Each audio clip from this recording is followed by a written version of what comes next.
BNP সরকারের ক্ষমতার ১৮০ দিন পূর্ণ হতে চলেছে। এর মধ্যে সরকারি দল দাবি করেছে তাদের ঘোষিত ৩১ দফার অনেকখানি বাস্তবায়িত হয়েছে, অথচ এরই মধ্যে গ্যাস বিদ্যুতের সংকটে সাধারণ মানুষের অবস্থা নাকাল। অধিকাংশ কলকারখানার চাকা ঘুরছে না। সরকার বলছে ধৈর্য ধরুন। বিরোধী দল বিশেষত এনসিপির দাবি বর্তমান সরকারের দুর্নীতি আর পরিকল্পনার অভাবেই এই সংকট। হুমকি এটাও আছে, সমস্যার সমাধান করতে না পারলে সরে যেতে হবে সরকারকে। তাই আজকের আলোচনার বিষয় হানিমুনেই নানা সংকট, সামনে তবে কি। আমাদের সঙ্গে স্টুডিওতে অতিথি হিসেবে আছেন প্রধানমন্ত্রীর রাজনৈতিক সহকারী রাশেদ খান এবং এনসিপির যুগ্ম আহ্বায়ক সারোয়ার তুষার। দুজনকে স্বাগত জানাই এবং সারোয়ার তুষারকে দিয়ে শুরু করব, কারণ এনসিপির প্রসঙ্গ যেহেতু আমি মুখবন্ধে উল্লেখ করলাম। আপনি ১৮০ দিনকে কিভাবে মূল্যায়ন করবেন বর্তমান সরকারের? জি, আপনাকে ধন্যবাদ। বর্তমান সরকার একটা ঐতিহাসিক প্রেক্ষাপটের মধ্যে দিয়ে ক্ষমতায় এসেছে। এই কারণে আমরা বিরোধী দলের রাজনীতি করলেও ঐতিহাসিক প্রেক্ষাপটটা আগে বলি। প্রেক্ষাপটটা হচ্ছে যে 3টা নির্বাচন বাংলাদেশে হয় নাই। বাংলাদেশের নির্বাচনী ব্যবস্থাটাই ধ্বংস হয়ে গিয়েছিল এবং এটা ফিরিয়ে আনতে আপনাকে একটা গণঅভ্যুত্থান করতে হয়েছে, রক্ত দিতে হয়েছে মানুষকে। তারপর একটা অন্তর্বর্তী সরকার এসেছে, তারা অনেক ধরনের সংস্কার প্রস্তাব করেছে। তারপর একটা সুষ্ঠু নির্বাচনের মধ্যে দিয়ে আপনি ক্ষমতায় এসেছেন। এ কারণে আমাদের রাজনৈতিক বিরোধিতা কিংবা সমালোচনা থাকলেও আমরা কিন্তু চাই যে বাংলাদেশের স্বার্থে সরকার সফল হোক। সে কারণে আমরা বলেছি যে এটা একটা ঐতিহাসিক প্রেক্ষাপটের মধ্যে দিয়ে আসা গভর্নমেন্ট। এটা সবচেয়ে আগে উপলব্ধি থাকা দরকার তাদের নিজেদের, তাদের কথাবার্তায় এবং তাদের কর্মকাণ্ডের সার্বিক দিক থেকে। কিন্তু যেটা দুঃখজনক সেটা হচ্ছে ১৮০ দিন কিন্তু একটা সরকারের জন্য চূড়ান্ত কথা বলার সময় না হলেও একেবারে কম সময় না। 6 মাস অনেক।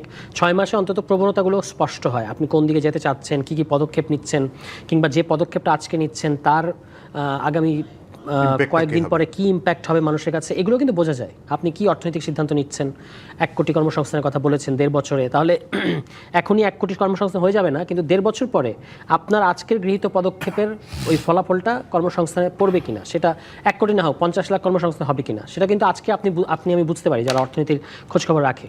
দ্রব্যমূল্যের পরিস্থিতি, আইনশৃঙ্খলা পরিস্থিতি, গণতান্ত্রিক সংস্কার, প্রাতিষ্ঠানিক যে স্বচ্ছতা, জবাবদিহি, দুর্নীতি, এই যেগুলো আসলে একটা সরকারের সাফল্যের ইন্ডিকেটর, তার প্রত্যেকটা জায়গায় কিন্তু সরকার, আমি বলবো, শোচনীয়ভাবে ব্যর্থ হয়েছে। এবং একটা মন্ত্রণালয় দেখাতে পারবেন না যারা পারফর্ম করছে। সরকারের সবচেয়ে বড় ট্রাম্প কার্ড ছিল ফ্যামিলি কার্ড, তারা ফ্যামিলি কার্ড দিচ্ছে। কিন্তু আপনি যদি এখন দেখেন, আজকেও এটা নিয়েও স্বরাষ্ট্রমন্ত্রীও দেখলাম কোথাও একটা মন্তব্য করেছেন যে তারা 31 দফা দিয়েছিলেন, এখন তারা 32 নম্বর দফা, 33 নম্বর দফা বাস্তবায়ন শুরু করেছেন। এটাই হচ্ছে বিএনপি সরকার, মানে একটা ম্যাজিক দেখানোর অর্থে বলেছেন। কিন্তু 31 দফার আপনারা দফা রফা করে দেওয়ার পরে 32 নম্বর দফা থেকে যদি বাস্তবায়ন শুরু করেন বা 33 নম্বর দফা থেকে বাস্তবায়ন শুরু করেন, তাহলে তো এটা আপনাকে কেউ বলে নাই। আপনাকে সবসময় আপনার অগ্রাধিকারটা বুঝতে হবে। 31টা দফা আপনি দিয়েছেন, এই 31টা দফার মধ্যে কোনটা আপনার 6 মাসের প্রায়োরিটি, আপনি স্পেসিফিক বলেন যে আমি 31 দফার 8 নম্বর, 10 নম্বর, 12 নম্বর, 13 নম্বর দফাগুলো বাস্তবায়ন করেছি, এগুলো ছিল আমার 6 মাসের অগ্রাধিকার। পরের 6 মাসে আমি এই দফাগুলো করব, এটা সাবস্টেন্সিয়াল হবে আপনার এই আলোচনাটা। কিন্তু আপনি যখন একটা পলিটিক্যাল রেটরিক দিচ্ছেন যে 31 দফা আমরা কথা দিয়েছিলাম, এখন আমরা 32 নম্বর দফা করে ফেলেছি, 33 নম্বর করে ফেলেছি, ভাই প্রথম 31টার খবর কি? তো বোঝা যায় তারা যে পাস করতে পারছে না, পাস মার্কস যে 33, এটা যে তারা পাচ্ছে না, এটা তারা খুব ভালো করে বোঝে। এই অন্তর্জালা থেকে এখন 33 পর্যন্ত যাওয়ার ইচ্ছা, কিন্তু আগে ভাই আপনারা 31 পর্যন্ত বাস্তবায়ন করেন, সেটা আপনারা করতে পারছেন না, এটা আমরা দেখতে পাচ্ছি। ফ্যামিলি কার্ডের ইস্যুতে দেখেন আজকে সারা দেশে একটা নৈরাজ্য সৃষ্টি করেছে এই ফ্যামিলি কার্ড ইস্যু। কীভাবে? ইউএনও সহ সরকারি কর্মকর্তা কর্মচারীদের, মাঠ প্রশাসনে যারা আছে, তাদের জীবন একেবারে একটা গজব নেমে এসেছে এই ফ্যামিলি কার্ডের জন্য। আপনি একাধিক উপজেলায়, প্রায় 18-20টা উপজেলা আমি নাম বলতে পারবো, যেখানে কোথাও বলা হচ্ছে, এই ভাষাগুলো খেয়াল করবেন, জবাই করা হবে ইউএনওকে যদি আমাদের কথা না শোনা হয়। বিএনপি লোকেরা বলছে আছাড় মারবো, লাথি মেরে আপনাকে বের করে দেবো, তালা মেরে দেওয়া হচ্ছে, জিভ পাটেতে ছিঁড়ে ফেলবো। এইগুলো হলো তাদের ভাষা। কি তাদের আপত্তিটা কি, বক্তব্যটা কি? বক্তব্য হচ্ছে ওই যে তথ্য সংগ্রহকারী এবং সুপারভাইজার, এই 2টা পদে তাদের লোক নিয়োগ দিতে হবে, এবং কারা ফ্যামিলি কার্ডের দাবিদার হবে, কারা সুবিধাভোগী, সেই নামের তালিকাটা তাদের কাছ থেকে নিতে হবে। তো তার মানে এই যে 18, 20টা, 25টা জায়গায় যে সমস্যা হচ্ছে, বাকি জায়গায় আরও যে 495টা উপজেলার মধ্যে বাকি জায়গায় ইউএনও তার মানে তাদের সাথে কম্প্রোমাইজ করেছে, এই কারণে ওখানে সমস্যা হচ্ছে না। ফ্যামিলি কার্ড তো সবার পাওয়ার কথা, গ্র্যাজুয়ালি সবাই পাবেন। আপনি বলেছেন তারেক রহমান বলেছেন যে জুবাইদা রহমানও ফ্যামিলি কার্ড পাবেন। আচ্ছা, আপনি এটা 4 কোটি পরিবারকে দেওয়ার কথা, অগ্রাধিকার ভিত্তিতে দেবেন আপনি, ঠিক আছে। এখানে আপনি আপনার দলীয় লোকদেরকে ইনভলভ করলেন কেন? তারা কি প্রশাসনিক কাঠামোর কোথায় তারা অবস্থান করছেন?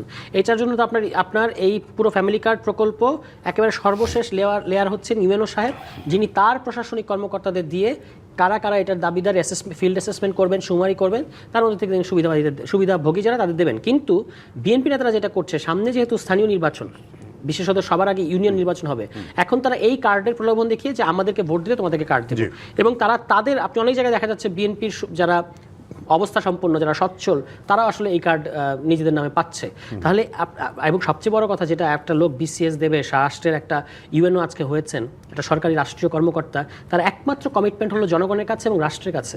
বিএনপির ধরেন এই মাঠ লেভেলের অশিক্ষিত যারা অ্যাক্টিভিস্ট আছে, তারা যদি আজকে ইউএনও একটা পদকে অপদস্থ করে, আমি দেখলাম যে মহিলা ইউএনওকে তারা মপ করে পারলে মানে নাজেহাল করে শারীরিকভাবে হেনস্থা করবে, এরকম একটা অবস্থা চলে গেছে।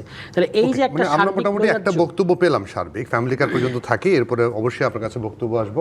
রাশেদ খান নিশ্চয়ই উত্তর দেবেন, আমার প্রশ্ন করার কিছু নাই।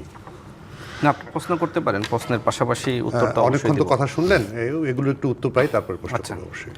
সবাইকে সালাম এবং শুভেচ্ছা। দেখেন, আজকে তুষার সাহেবরা তো সরকারের সমালোচনা করছে এবং সমালোচনা তো করবেই, কারণ তারা অপোজিশনে আছে এবং তাদের দায়িত্বই সরকারের গঠনমূলক সমালোচনা। কিন্তু গঠনমূলক সমালোচনা আর সরকারের বিরুদ্ধে চক্রান্ত করা, সরকারকে ফেলিয়ে দেওয়া, এটি আসলে এক জিনিস নয়। এই মুহূর্তে এনসিপি যেখানে তাদের নিজেদের সক্ষমতা অর্জন করে তারা ভবিষ্যতে ক্ষমতায় যাওয়ার চিন্তা করা দরকার ছিল, এমনকি প্রধান বিরোধী দল হওয়ার চিন্তা করা দরকার ছিল, সেখানে তারা আসলে জামাতের মুখপাত্র হিসেবে কাজ করছে। তাদের 1 ডজন মতন নেতা তৈরি হয়েছে, কিন্তু কর্মী নাই। যাত্রাবাড়িতে সর্বশেষ যে প্রোগ্রাম করলো, দেখেন অনেক সাধারণ মানুষ তো, খেটে খাওয়া মানুষ তো বিএনপি প্রোগ্রামে আসে, এমনকি যে সময় ফ্যাসিস্ট আওয়ামী লীগ ক্ষমতায় ছিল সেখানেও গিয়েছে অনেকে, তাই না? তো এই যে একটা শ্রেণীর মানুষ যারা গরিব, আমরা দেখেছি যে এনসিপির আত্মপ্রকাশের পরে এই মানুষগুলোকে কিভাবে আসলে এক প্রকার টাকার লোভ দেখিয়ে সমাবেশে আনা হয়েছিল। এবং সেই সময় টেলিভিশন চ্যানেল, অনেক গণমাধ্যমে, ইউটিউব চ্যানেল, যারা সামাজিক যোগাযোগ মাধ্যম ব্যবহার করে, সেই বক্তব্যগুলো আসলে প্রচার হয়েছিল। তো মাঝখানে আমার কাছে মনে হয়েছিল যে সমালোচনার কারণে হয়তো এনসিপি তাদের সাংগঠনিক যে সক্ষমতা, আগামীতে প্রধান বিরোধী দল হওয়া বা ক্ষমতায় যাওয়া, সেদিকে হয়তো তারা মনোনিবেশ করেছে। কিন্তু সর্বশেষ যাত্রাবাড়ির প্রোগ্রামে দেখলাম যে তারা আসলে এক ধরনের টাকা দিয়ে ভাড়া করে লোক এনে সমাবেশ সফল করলো। এবং তারা বলছে যে আগামীতে যেটি হবে যে ঢাকার 2টি সিটি কর্পোরেশনে তাদের মেয়র প্রার্থী নাকি পাশ করবে। খুব ভালো কথা, এই ধরনের যদি থাকতেই পারে, আশা থাকতে পারে। কিন্তু সেখানকার যে আপনি ভিডিওগুলো দেখেন অনেকে প্রকাশ করেছে, সেখানেও কিন্তু লোক ভাড়া করে এনে সমাবেশ সফল করা লেগেছে। এখন দেখেন, বাংলাদেশের ইতিহাসে আপনি দেখাতে পারবেন না যে কোথাও আসলে এইভাবে ভাড়া করা লোক দিয়ে গণ অভ্যুত্থান হয়েছে। এমনকি এই যে 24-এর গণ অভ্যুত্থান, এটিও সফল হয়নি। সুতরাং এনসিপির প্রতি আমার যে পরামর্শ থাকবে যে আপনারা নিজেদের সক্ষমতা অর্জনের দিকে আগে মনোনিবেশ করেন। বিএনপির পতন ঘটিয়ে যদি আপনি ক্ষমতায় না যেতে পারেন, যদি আওয়ামী লীগের হাতে ক্ষমতা আবার ধরিয়ে দেন, তাহলে আপনার লাভটা কি? আওয়ামী লীগ ফিরে এসে তো আপনাকে ফাঁসিতে ঝুলাবে। বিএনপিরও ক্ষতি করবে, কিন্তু আপনার তো বেশি হবে, কারণ আওয়ামী লীগের ক্ষোভ তো সব থেকে বেশি এনসিপির প্রতি, তাই না? আচ্ছা, যাই হোক, তুষার সাহেব যেটি বলছিলেন যে সরকার এই করছে সেই করছে, সরকার আসলে পাস মার্কই অর্জন করতে পারছে না। জি, আপনারা তো 18 মাস ক্ষমতায় ছিলেন। 18 মাসে আপনারা তো 33 তো দূরে থাক, আপনারা তো সব মিলে 10ও অর্জন করতে পারেন নাই। সংস্কার কথা বলছিলেন না, বলছিলেন যে আমরা সংস্কার না করে কোনো নির্বাচন দেব না। এখন এনসিপি বলবে যে ওই সরকার তো আমাদের ছিল না। আর ওই সরকারের যিনি বলা যায় যে সবথেকে প্রভাবশালী উপদেষ্টা নাহিদ ইসলাম, তিনি এই দল গঠন করেছেন উপদেষ্টা থাকাকালীন সময়ে। এবং এটি আমি চ্যালেঞ্জ করে বলতে পারি যে ওই যে মন্ত্রীপাড়ায় নাহিদ ইসলামের যে বাসা, সেই বাসায় বসে এনসিপি নামক দল গঠিত হয়েছে। এবং সব কিছু যে সময় ফাইনাল হয়ে গেছে, সেই সময় তিনি পদত্যাগ করে দলে তিনি আহ্বায়ক হয়েছেন। তো একটা কিংস পার্টি, আপনারা একটা জুলাই গণ অভ্যুত্থানকে কেন্দ্র করে এই ধরনের পার্টি আপনারা গঠন করতে পারলেন? এটা কি গণ অভ্যুত্থানের সাথে বেইমানি না? অন্যান্য স্টেক হোল্ডারদের সাথে বেইমানি করে আপনারা কিভাবে সরকারের সুযোগ সুবিধা নিয়ে ডক্টর মোহাম্মদ ইউনূসের তত্ত্বাবধানে আরও কয়েকজন উপদেষ্টা সহযোগিতা নিয়ে আপনারা একটি দল গঠন করলেন? তো এই দল তো গণমানুষের দল না। এখন যে গণমানুষের কথা বলতেছেন, আপনাদের এই গণমানুষের জন্য আন্দোলন করতে ন্যূনতম লজ্জা থাকা উচিত। কারণ আমি তো বাস্তব প্রমাণ, ওই সময় তো আমি গণ অধিকার পরিষদের সাধারণ সম্পাদক, আমাদেরকে অসংখ্যবার নাহিদ ইসলাম ডেকেছে, তাই না? উপদেষ্টা থাকাকালীন সময়ে দল গঠন করার জন্য আমাদেরকে ডেকেছে। এমনকি যে দেখেন, তিনি এর আগে যে রাষ্ট্র সংস্কার আন্দোলন নামক যে রাজনীতি তিনি করতেন, তাই না? অ্যাডভোকেট হাসনাত কায়ুম সাহেব বাংলাদেশের একজন খুবই, আমি মনে করি একজন ভালো মানুষ, সৎ লোক। হ্যাঁ, তার রাজনৈতিক সমালোচনা তিনি বিভিন্ন দলকে নিয়ে করে থাকেন। এই মানুষটার সাথে এনসিপি যে ধরনের মুনাফিকি করেছে, এটা তো ভাই নতুন বন্দোবস্ত না। তিনি কিন্তু যুগপৎ আন্দোলনে বিএনপির সাথে ছিলেন। তাকে বলা হলো যে আমরা আর যার সাথে যাই না কেন, আমরা জামাতের সাথে যাব না। এমনকি সেই মিটিংয়ে আমিও ছিলাম।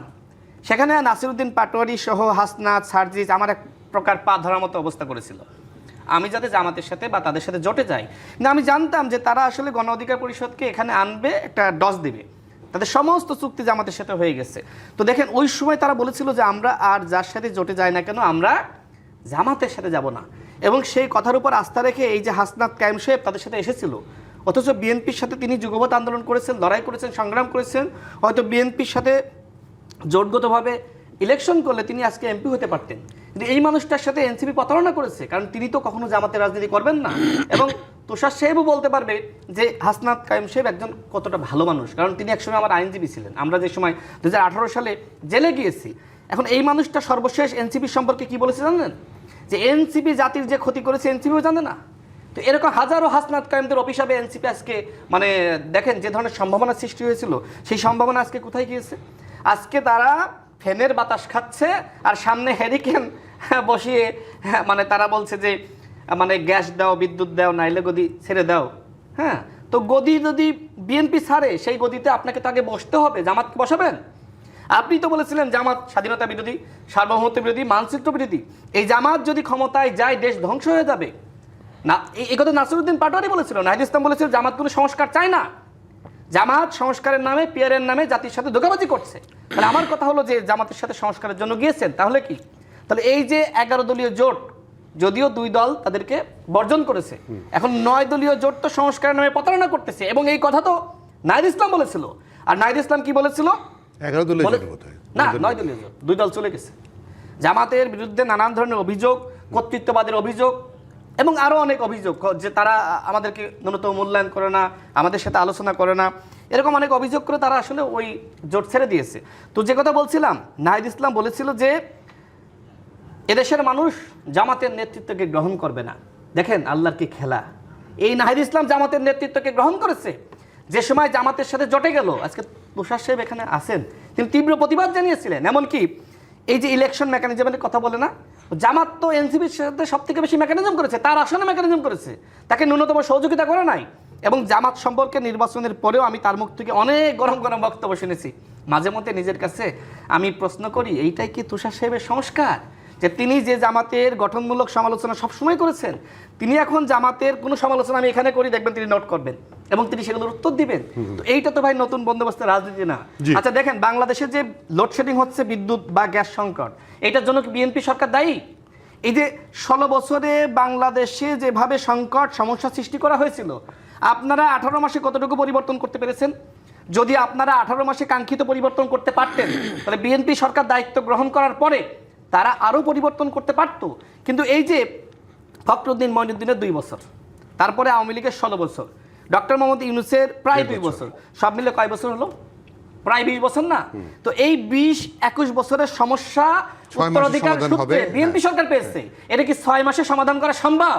মানে আমি অবাক হয়ে যাচ্ছি, শেষ করে 1 মিনিটে, আমি অবাক হয়ে যাচ্ছি, যেখানে এনসিপির মতন দল, যাদের তো মাথায় রাখা উচিত আমরা যে বিশৃঙ্খলা সৃষ্টি করছি জামাতের ফাঁদে পা দিয়ে, যদি এই কারণে আবারও জামাত যে হুমকি দিয়েছে। দেখেন গতকাল আমি দেখলাম যে জামাতের একজন এমপি আব্দুল্লাহ মোহাম্মদ তাহের সাহেব, তিনি কি বলেছেন? তিনি বলেছেন অ্যাজ এ পলিটিক্যাল পার্টি যদি আওয়ামী লীগ ফিরে আসে আমাদের কোনো আপত্তি নাই। এবং এর আগে জামাতের যিনি আমির, তিনি কি বলেছিলেন? তিনি বলেছিলেন আওয়ামী লীগকে সাধারণ ক্ষমা ঘোষণা করেছিলেন শুরুতে। এবং এরপরে তিনি কিছুদিন আগে নির্বাচনের আগে যে কথা বললেন, নির্বাচনের আগে তিনি বলেছিলেন যে আপনার আওয়ামী লীগকে তো সাধারণ ক্ষমা ঘোষণা করলোই। এবং দেখেন তাদের অনেক নেতৃবৃন্দ কিন্তু আওয়ামী লীগ সম্পর্কে নমনীয় বক্তব্য দিয়েছিল। ও সর্বশেষ যে কথা বলেছিল যে 96 মতন আমাদেরকে প্রস্তুতি নিতে হবে। তার মানে কি? তার মানে তারা এখন চাচ্ছে যে আওয়ামী লীগকে নর্মালাইজ করে এনসিপি জামাত এখন সরকার বিরোধী আন্দোলন করবে। এই জন্য আমি গতকাল একটি বক্তব্য রেখেছি যে এখন এই এনসিপি এবং জামাত তারা নব্য আওয়ামী লীগ হয়ে উঠছে। তাদের কথাবার্তা বক্তব্যগুলো তিনি অনেক গালিগালাজের কথা বলেন না, বলেছেন যে এনসিপি এখন জামায়াতের শিশু সংগঠন, এরকম মন্তব্য করেছেন। হ্যাঁ করেছি, রিপোর্টও আছে আমাদের কাছে। আমি 2018 সাল থেকে আন্দোলন সংগ্রাম করে এই পর্যন্ত এসেছি না। দেখেন এই যে আমরা দেখেছি নির্বাচনের পর এবং নির্বাচনের আগে মির্জা আব্বাস সাহেব থেকে শুরু করে বিএনপির শীর্ষ নেতৃবৃন্দ, এমনকি আমাদের মাননীয় প্রধানমন্ত্রী জনাব তারেক রহমান, তার মেরুদণ্ড যে 11-এর সময় ভেঙে দেওয়া হয়েছিল, সেটি নিয়ে নাসিরউদ্দিন পাটোয়ারি কি ভাষায় কথা বলেছে, জি। এমনকি আমাদের প্রধানমন্ত্রীর সহধর্মিণী আলোচনায় আসি, তার কন্যা থেকে শুরু করে, একটা শেষ ছোট্ট করি, বিরতি নিয়ে আসি, তার কন্যা থেকে শুরু করে এমন কোন মন্ত্রী নাই যাদের সাথে তুইতুকারীর ভাষায় কথা বলে নাই। তাহলে এই যে এনসিপি যে সময় শুরুর দিকে দেখবেন তারা কিন্তু মোটামুটি একটা ব্যালেন্সড পলিটিক্স করছিল, নতুন বন্দোবস্তের রাজনীতি করছিল, এবং এই সম্ভাবনা দেখে ডাক্তার জারা থেকে শুরু করে অনেক, এমনকি তুষার সাহেবরা, তারা রাষ্ট্র সংস্কার আন্দোলনের রাজনীতি না করে তারা কিন্তু এনসিপিতে যুক্ত হয়েছিল। ওই যে ফরিদ সাহেব থেকে শুরু করে আরো অনেকে। জি। যে এই মানুষগুলো পরবর্তীতে কেন এনসিপি ছাড়লো? কারণ এনসিপি যেটি করেছে নতুন বন্দোবস্তের রাজনীতি ছেড়ে তারা জামাতের নতুন ভণ্ডবস্তের চিফ আর্কিটেক্ট কিংবা প্রধান সিপাহ সালার যদি অন্যকে ভণ্ডবস্তের জন্য দায়ী করেন তাহলে সেটা যেমন একটা হাস্যকর ব্যাপার হয়, এখানেও সেরকম একটা ব্যাপার হয়েছে। আমি আপনার কয়েকটা ভণ্ডবস্তের উদাহরণ দিই। প্রথম ভণ্ডবস্ত হচ্ছে এই যে হাসনাত কাইয়ুমের নাম উনি নিলেন, এই হাসনাত কাইয়ুমদের সাথে তাদের একটা রাজনৈতিক দল করার কথা, সেটা গণ অভ্যুত্থানের অনেক আগে, 22-23 বা 21-22 এরকম সময় পেপার পত্র সব রেডি, দফায় দফায় মিটিং। তারপরে কি হলো, আগামীকাল আপনি প্রেস ক্লাবের সামনে দল গঠন হবে, তারা এবং হাসনাত কাইয়ুমের সাথে যারা আছে তারা মিলে। আপনি হঠাৎ করে সেখান থেকে সরে এসে কোথাকার কোন কিবরিয়া সাহেব তাকে এনে দলের প্রধান বানিয়ে দিলেন, ওই গণ অধিকারের কথা বলছি আর কি। এবং সেই কিবরিয়া সাহেব আজকে কোথায়? আরেক দলে, ওই দলের এমপি। এবং তিনি কোথায়? তিনি এই দলের সাধারণ সম্পাদক ছিলেন, তিনি এখন আরেক দলের গিয়ে ওখানে ধানের শীষে মার্কায় ইলেকশন করেছেন, 3 নম্বর হয়েছেন। তো এটা যদি ভণ্ডবস্ত না হয়, আপনি একটা দলের সাধারণ সম্পাদক, আপনি তো একটা দলের সভাপতি, সাধারণ সম্পাদক, স্থায়ী কমিটি, এগুলো কারা? বা তাদের দলে যেটা উচ্চতর পরিষদ, এগুলো কারা হয়? যারা ওই দলের সাথে নিজের জীবন মরণকে, কারণ আপনি বহু মানুষকে স্বপ্ন দেখিয়েছেন, বহু তরুণকে আপনি স্বপ্ন দেখিয়েছেন, যে সেটা আমি বলবো, এটা আমার প্রথম রাজনৈতিক দল। এর আগে আমি কোনো রাজনৈতিক দল করিনি। আমি বিভিন্ন ইন্টেলেকচুয়াল প্ল্যাটফর্ম ইত্যাদির সাথে কাজ করেছি, কিন্তু এটা আমার গণঅভ্যুত্থানের পর প্রথম কোনো পার্টি বলতে যেটা বোঝে সেটা আমি করছি। আমি এরকম ভণ্ডবস্ত করি না। তাছাড়া আমি কোনো দলের সাধারণ সম্পাদক ছিলাম না। সাধারণ সম্পাদক একটা দলের, আপনি একটা যে কোনো একটা পদে থাকা আর সাধারণ সম্পাদক থাকা দুই জিনিস। আচ্ছা, তাহলে আপনি হাসনাত কাইয়ুমদের সাথে ওই ভণ্ডবস্ত করে এখন আপনি অন্যকে, হাসনাত কাইয়ুম নিয়ে আপনার বিরাট মায়া, এটাকে বলে হলো ক্রকোডাইলস টিয়ার, মানে আপনার যে কুমিরীয় কান্না, মায়া কান্না। এই মায়া কান্না না দেখালে বলেন।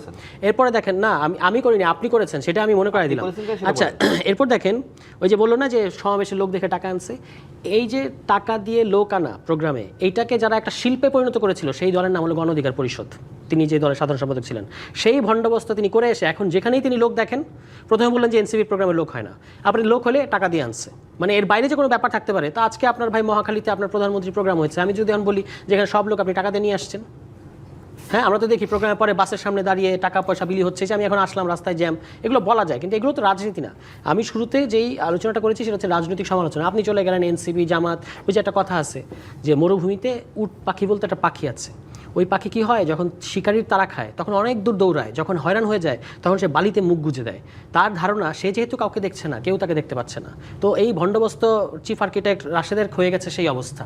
সারাক্ষণ উনি অন্যকে নিয়ে আছেন। আপনি ভাই, আপনি সরকার, আপনি বলেন আপনি কি করছেন?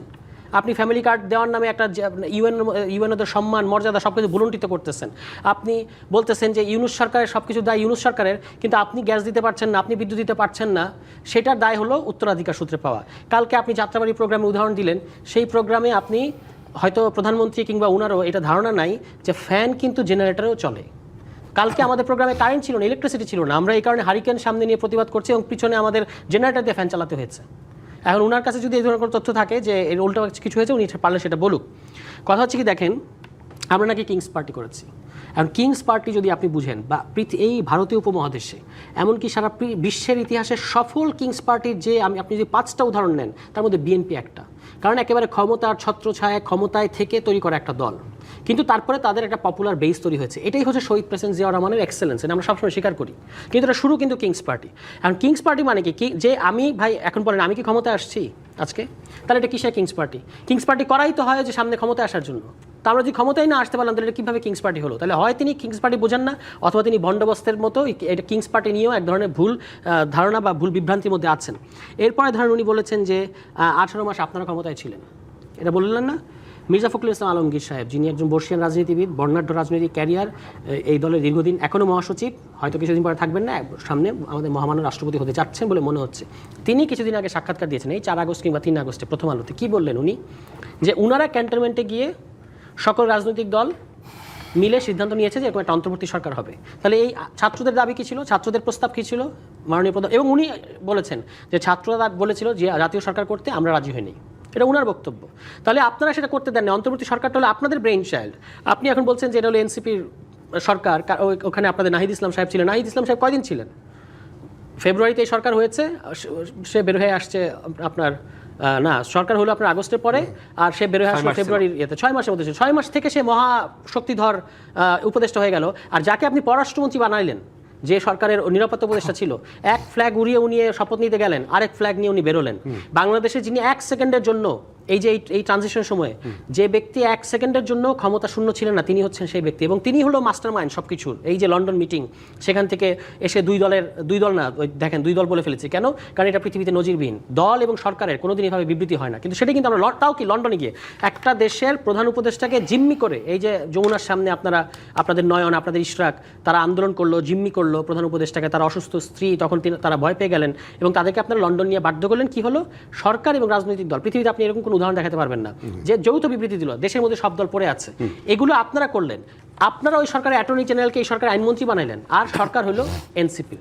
তো এগুলো হলো যে ভণ্ডবস্ত টাইপের যে যুক্তি, এটা দিয়ে রাজনীতি হয় না। রাজনীতি হচ্ছে, আমরা দেখতে পেয়েছি যে এই যে বললেন যে অন্তর্বর্তী সরকার কিছুই করে নাই, যেগুলো ভাই করেছে সবগুলো বাতিল করে দিলেন আপনারা। যেই কয়টা ভালো অধ্যাদেশ করেছে, একটা হলো যদি ভালো অধ্যাদেশ করে থাকে সেটা বাদ করলো কারা? আপনারা করলেন। মানবাধিকার অধ্যাদেশ বাদ করে দিলেন, গুম অধ্যাদেশ বাদ করে দিলেন। এখন আবার যেগুলো করছেন এগুলো এই মানবাধিকার কর্মীরাই বলতেছে যে এটা 2009 সালের ওই আওয়ামী লীগের আইনের চেয়েও খারাপ আইন। জি, রাশেদ খান। দেখেন, তিনি বললেন তিনি এর আগে কখনো কোনো রাজনীতি করেননি, কিন্তু আমি তাকে দেখেছি অসংখ্যবার তিনি রাষ্ট্র সংস্কার আন্দোলনের রাজনীতি করেছেন।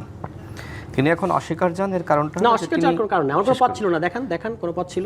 আপনার মতো সাধারণ সম্পাদক পদ ছিল কি না ছিল সেটা হ্যাঁ, আমি তো রাজপথে ছিলাম। আমি আপনাকে দেখেছি রাজপথে, আমি আপনাকে কখনোই দেখি নাই, তবে রাষ্ট্র সংস্কার আন্দোলনের অফিসে আমি দেখেছি। আপনাকেও কেউ দেখা যায় না কখনো। পুলিশ দেখলে আপনি সবার আগে দৌড় দিতেন, এটা আপনার দলের নেতাকর্মীরা বলে।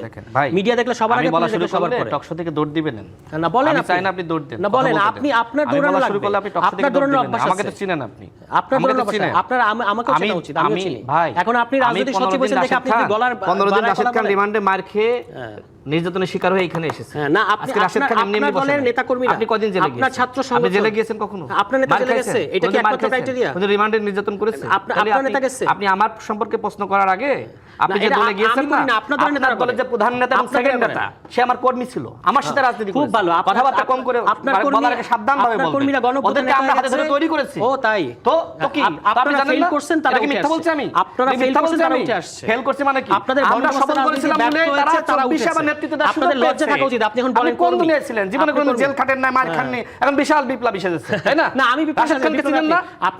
এই টেলিভিশন হাউসের প্রত্যেক সাংবাদিককে জিজ্ঞেস করেন, হুইজ রাশেদ খান? কেন আমার সাংবাদিক জিজ্ঞেস? আমি দেখি আপনি আবার আমার সম্পর্কে আপনাকে আমি দেখি, আমার চিনেন না? আপনাকে আমি আমার সাথে করে প্রশ্ন করবেন। আপনাকে কখনো আমি রাজনীতি পাই নাই তো। 2 দিন হয়েছে আমি সচিব হয়েছে, এত গলা উচ্চায়েন না। 2 দিন হয়েছে মাত্র রাজনৈতিক সচিব হয়েছে। আমি কথা বলার সময় আপনি কেন আপনি আমার সঙ্গে আপনার কথা বলার সময় আমি কাউন্টার দিয়েছি? আপনি তো শুরু করলেন, আপনার কথা বলেন। তাই না? বন্দোবস্তের কথা বললেন, তো আমি বন্দোবস্তের কথা তো শুরু করলাম। রাষ্ট্র সংস্কার আন্দোলন হাসনাত কায়েম সাহেব তো আপনার কাছে একজন খুব ভালো মানুষ ছিল, তার সাথে রাজনীতি কেন করলেন না? তাই না? পাইছেন যে এই যে নাহিদ আসিফরা তারা একটা মানে অভ্যুত্থান নেতৃত্ব দিয়েছে, ঠিক আছে, এটা তো আমাদের জন্য গর্বের বিষয় যে আমাদের সাথে রাজনীতি করেছে আমাদের সহযোদ্ধারা। আমরা যেটা 18 সালে কোটা আন্দোলন সফল করেছিলাম নুরুল হক নূর সহ আমাদের নেতৃত্বে, ঠিক আমাদের যারা জুনিয়র ছিল, যারা আমাদের সাথে রাজনীতি করেছে, আমরা তো ছাত্র না রে ভাই, আমরা তো জাতীয় রাজনীতি করতাম। আমাদের সেই সহযোদ্ধারা তারা পরবর্তীতে আপনার 24-এর এই কোটা সংস্কার আন্দোলনের নেতৃত্ব দিয়েছে, হাসিনা হত্যাযজ্ঞ শুরু করলে গণঅভ্যুত্থান হয়েছে। এখন আপনি যদি বলেন যে এটা মেটিকুলাস ডিজাইন, তাহলে তো এটা জনগণ আপনাকে বাটপার বলবে। এইটা কোটা সংস্কার আন্দোলনকে কেন্দ্র করে হাসিনা যে সময় হত্যা চালিয়েছে, এই হত্যার প্রতিবাদে রাজনৈতিক দলগুলো, এদেশের জনগণ নেমে আসার কারণে গণঅভ্যুত্থান সংগঠিত হয়েছে। আপনি কি করলেন? আপনি গণঅভ্যুত্থান সফল হওয়ার পরে আপনি নিজেই বলেছেন ডক্টর মোহাম্মদ ইউনূসকে আপনি রাজি করিয়েছেন। এখন আপনি মির্জা ফখরুল ইসলাম আলমগীর সাহেবের কথা বলছেন, তার কি কথা শুনছিলেন? আপনি নাহিদ ইসলাম তিনি শপথ নেওয়ার আগে ঢাকা বিশ্ববিদ্যালয়ের টিএসসিতে এবং যেখানে সাংবাদিকদের অফিস, ঢাকা বিশ্ববিদ্যালয়ের যে আপনার সাংবাদিক সমিতি রয়েছে, সেই অফিসে তিনি প্রেস ব্রিফিং করে বলেছিলেন যে এই সরকার গঠিত হয়েছে বৈষম্য বিরোধী ছাত্র আন্দোলনের 6 সদস্যের লিয়াজু কমিটি, তারা যাচাই বাছাই করে এই সরকার গঠন করেছে, এই উপদেষ্টা পরিষদ গঠন করেছে। এখন আপনি বলছেন মির্জা ফখরুল সাহেব নাকি এই কথা বলেছে। মানে দেখেন, এনসিপির লোকজন টকশোতে এমন বয়ান দাঁড় করায়, এত আত্মবিশ্বাসের সহিত মিথ্যাচার করে যে আপনি এটা বিশ্বাস করতে বাধ্য হবেন। এই যে টকশোগুলোতে আমরা দেখি যে এই তুষার সাহেবরা মানে এমন লোকগুলোর সাথে যায়, সেই লোকগুলো ঠিকমতো কাউন্টার দিতে পারে না, মানে আমাদের লোকই। এই জন্য তারা সেখানে গিয়ে উস্তাদ সাজেন, মানুষ তাদের প্রশংসা করে। এবং রাশেদ খান যে সময় তাদের ওই আসিফ মাহমুদের এপিএস এর দুর্নীতি আর আসিফ মাহমুদের কেলেঙ্কারিগুলো তুলে ধরে। আমার প্রশ্ন হলো যে আসিফ মাহমুদ 1 সপ্তাহের অধিক দুবাই গিয়ে বসেছিল, বেসরকারি সফর, ক্রিপ্টোকারেন্সিতে কত কোটি টাকা রেখেছে সেটা তদন্ত হওয়া দরকার না? করেন না কেন আপনারা? করতে হবে তো, কেন করে না সেটা বলতেছি, সেটা আসবো। এরপরে তার এপিএস এর কেলেঙ্কারি কি নাই? নাহিদ ইসলামের পিওর নগদের কেলেঙ্কারি কি নাই? সেই সময়কার সব গণমাধ্যম মিথ্যা। হাসনাত এবং সার্জিসের ডিসি নিয়োগের কেলেঙ্কারি নাই, সেটাও কি মিথ্যা? মানে সবগুলো অভিযোগ আসলে আপনার বিরুদ্ধে এবং আপনি এখন বলেন সব মিথ্যা। করে না কেন আমি বলি আপনাকে।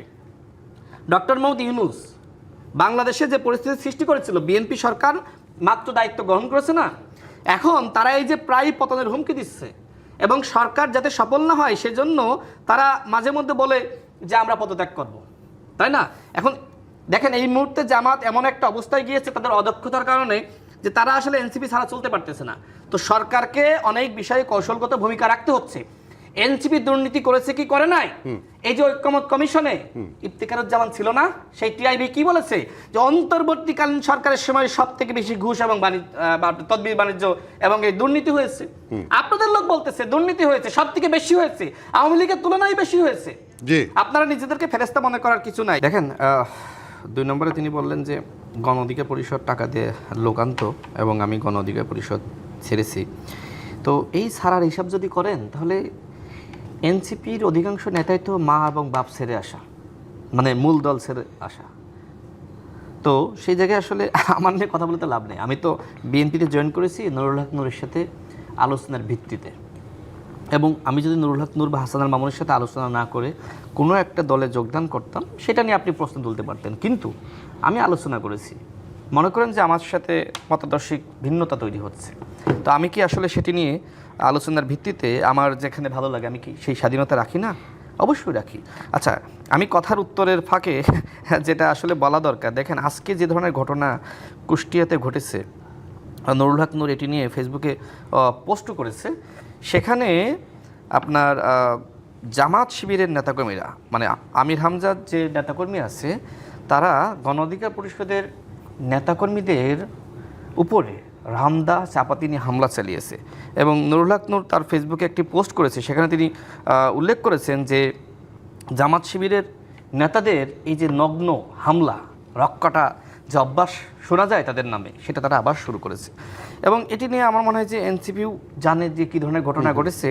দেখেন, তো আমি এটা মাঝখানে অ্যাড করলাম যে আজকে জামাত শিবির, দেখেন ওয়েট করেন, এর আগে জামাতের সেক্রেটারি জেনারেল এনসিপি সম্পর্কে কী বলেছিল, বাপের থেকে বেশি বাড়তেছেও না।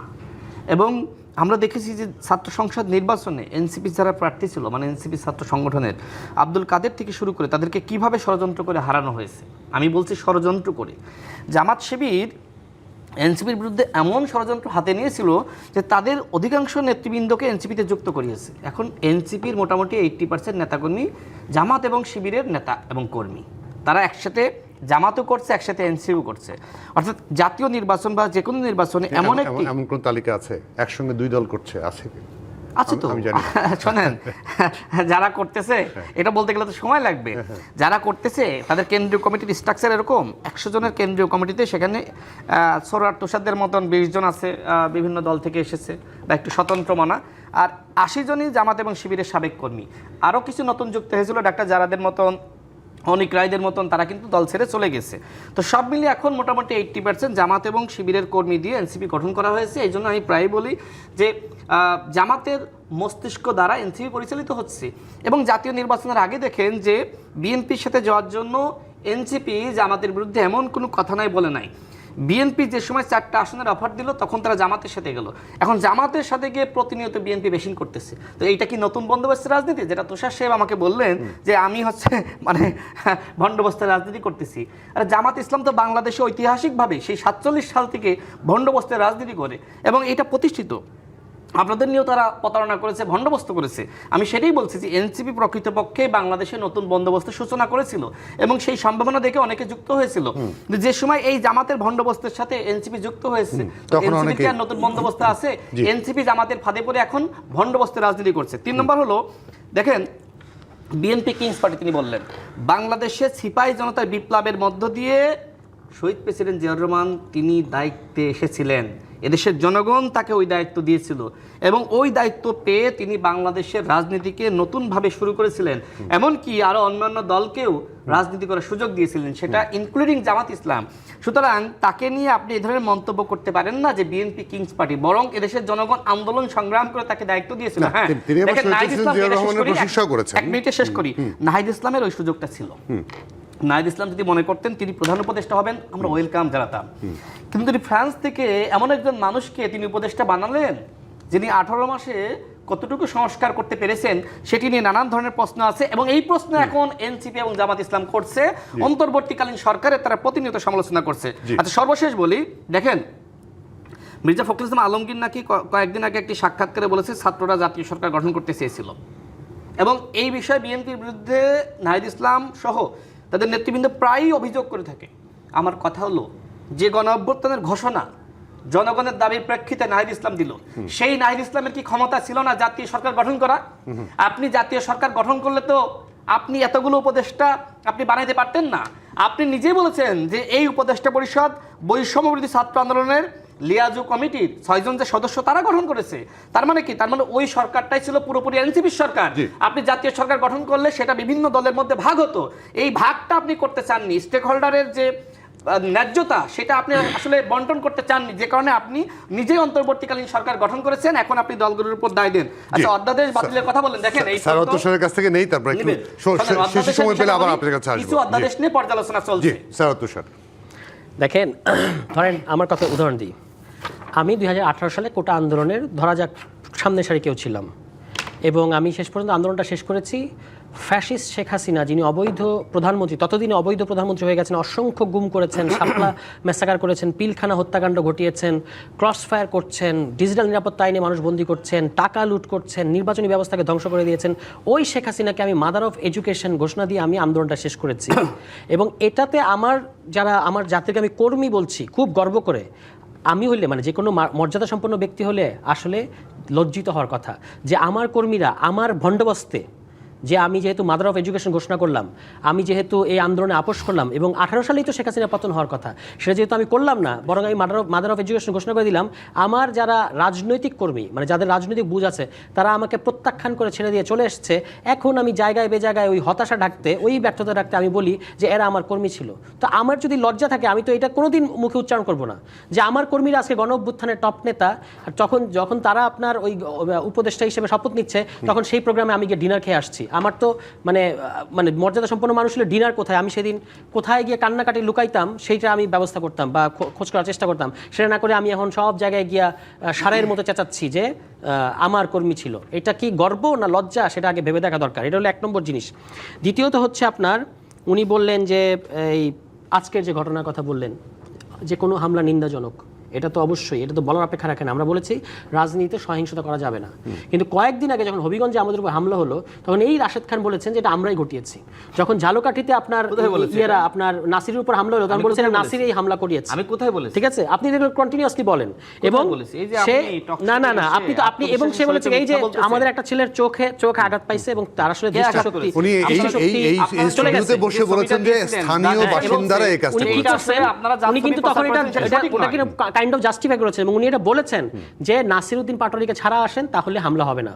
মানে তার মানে হচ্ছে যে নাসিরউদ্দিন পাটোয়ারিতে গেছে এবং হামলা হয়েছে, ওইটার মাস্টারমাইন্ড হচ্ছে তিনি এই হামলাগুলো করিয়েছেন। ঠিক আছে, আজকে তিনি সুতরাং হয় এই গালিগালাজটা বন্ধ করেন অথবা তাকে বাদ দিয়ে আসেন। আজকে জামাতও বলতে পারে যে ওই এলাকার লোক সংক্ষুব্ধ হয়ে গণ অধিকার মানুষজন মারছে, এটা কি বিশ্বাসযোগ্য হবে? এটার ক্ষেত্রে কিন্তু বিশ্বাসযোগ্য না। জামাত তো বলেছিল বাপের থেকে বেশি বাইরেও না, কত না সেটা আরেক জিনিস, সেটার সাথে এটা জামাত দাবি করেছে তারা গণঅভ্যুত্থান মাস্টারমাইন্ড।